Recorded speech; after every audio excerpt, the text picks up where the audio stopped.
আমাদের বাড়িতে যখন ভিক্ষুক আসে অধিকাংশ সময় আমরা তাদেরকে চাউল দিয়ে বিদায় করে দেই। এই চাউল দেয়া যাবে কিনা, চাউল দিলে কি ক্ষতি হয়? আমাদেরকে অনেকে বলে হুজুর আমরা শুনেছি চাউল দিলে বালা মুসিবত হয়, অনেক ক্ষতি হয়, কিন্তু অধিকাংশ ঘর থেকে কিন্তু চাউল দিয়ে বিদায় করা হয়। এই চাউল দেওয়ার সিস্টেমটা কে চালু করলো, আর চাউলটাই বা কেন দেয়? শুনলে আশ্চর্য হয়ে যাবে। এই ইতিম যারা, মিসকিন যারা, এদের ব্যাপারে আল্লাহ তাআলা বড় কঠিন কথা বলেছেন আমাদের নবীকে, আমাদেরকে।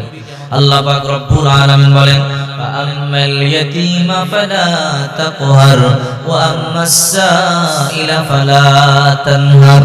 নবী, আপনি ইতিমদের ব্যাপারে কঠোর হবেন না, আপনি মিসকিনদেরকে ধমক দিবেন না। ওগো নবীজি, যখন তারা আপনার দরবারে আসবে এদেরকে কিছু না কিছু দিয়া বিদায় করে দিবেন। রাসূল করিম সাল্লাল্লাহু আলাইহি ওয়াসাল্লাম বলেন, হে আমার উম্মতেরা, যখন তোমাদের দরজার মধ্যে কোনো ভিক্ষুক আসবে, তোমাদের বাড়িতে যখন কোনো সায়েল আসবে, মিসকিন আসবে, তোমরা খালি হাতে ফিরাইয়া দিও না। যদি কিছু থাকে তোমরা দিয়ে দিবে, আর না থাকলে অন্তত মাথার মধ্যে হাত বুলাইয়া বলবে, আল্লাহর বান্দা বান্দিরা আজকে আমাদের ঘরে নাই, আবার আসবে, আবার দেব। এই যতগুলো পশম তোমার হাতের তালুতে লেগেছে, ততটা সব আল্লাহ তাআলা তোমার আমলনামার মধ্যে লিখে দিবে।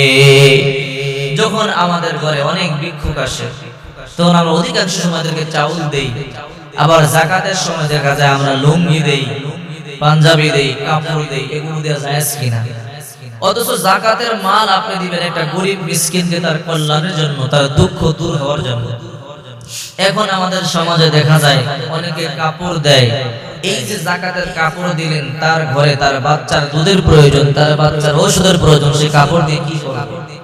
আপনি 500 টাকা দামের কাপড় দিলেন, সে 200 টাকা বিক্রি করতে পারবে, 300 টাকায় বেশি বিক্রি করতে পারবে না, লস হবে। এই জন্য যাকাতের কাপড় না দিয়া, যাকাতের লুঙ্গি না দিয়া আপনি যাকাতের টাকা দেন। তার যদি ঔষধ দরকার পড়ে সে টাকা দিয়ে ঔষধ কিনতে পারবে, তার যদি জামা কাপড় প্রয়োজন পড়ে জামা কাপড় কিনতে পারবে, বাচ্চার দুধের প্রয়োজন হলে বাচ্চার দুধ কিনতে পারবে, তার প্রয়োজন মিটাতে পারবে। এই জন্য যাকাতের অর্থ দেওয়া উচিত। ঠিক তেমনি ভাবে যখন আমাদের ঘরে ভিক্ষুকেরা আসবে তাদেরকে অর্থ দেওয়া উচিত। আমরা এদেরকে চাউল দেই, এই চাউলটা নেওয়ার পরে সে ন্যায্য দাম পাবে না, অল্প দাম পাবে।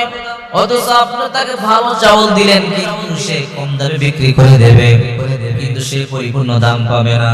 ভিক্ষুক যখন আসে টাকা দিবেন, টাকা দিলে তার ঔষধ দরকার, ঔষধ কিনতে পারবে, তার বাচ্চার দুধ প্রয়োজন, দুধ কিনতে পারবে, তার কাপড় প্রয়োজন, কাপড় কিনতে পারবে, সে ঋণ আছে, ঋণ পরিশোধ করতে পারবে।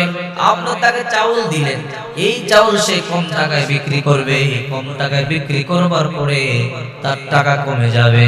অথচ আপনি তাকে দামি চাউল দিলেন, দামি চাল, কম দামি চাল সব মিলে যখন একসাথে বিক্রি করবে সে দাম কম পাবে। এই জন্য চাউল না দিয়া আর্থিক সহযোগিতা করবে। তো বলতে পারেন হুজুর, আগে থেকে আমরা দেখে আসছি আমাদের মহিলা মা বোনেরা গ্রামগঞ্জে চাউল দেয়। হ্যাঁ দেয়, কারণ গ্রামগঞ্জে আগে বিভিন্ন কিছু ঘরে ছিল না, আর্থিক টাকা কম ছিল, এই গোলা ভর্তি ড্রাম ভর্তি চাউল ছিল। এই জন্য মহিলা মা বোনের ভিক্ষুক আসলে এই ড্রাম থেকে, গোলা থেকে চাউল নামায় দিয়ে দিত। কিন্তু এখন তো মানুষের আর্থিক অবস্থা স্বাবলম্বী হয়েছে, এখন তো অর্থ আছে। এই জন্য চেষ্টা করবেন ভিক্ষুক যখন আসে এদেরকে 1 নম্বরে খালি হাতে ফিরিয়ে দিবেন না। 2 নম্বরে এদেরকে যখন সহযোগিতা করবেন অবশ্যই এদেরকে আর্থিক টাকা পয়সা দিয়ে সহযোগিতা করবেন, তাহলে সে মন মতো তার প্রয়োজনটা মিটাতে পারবে।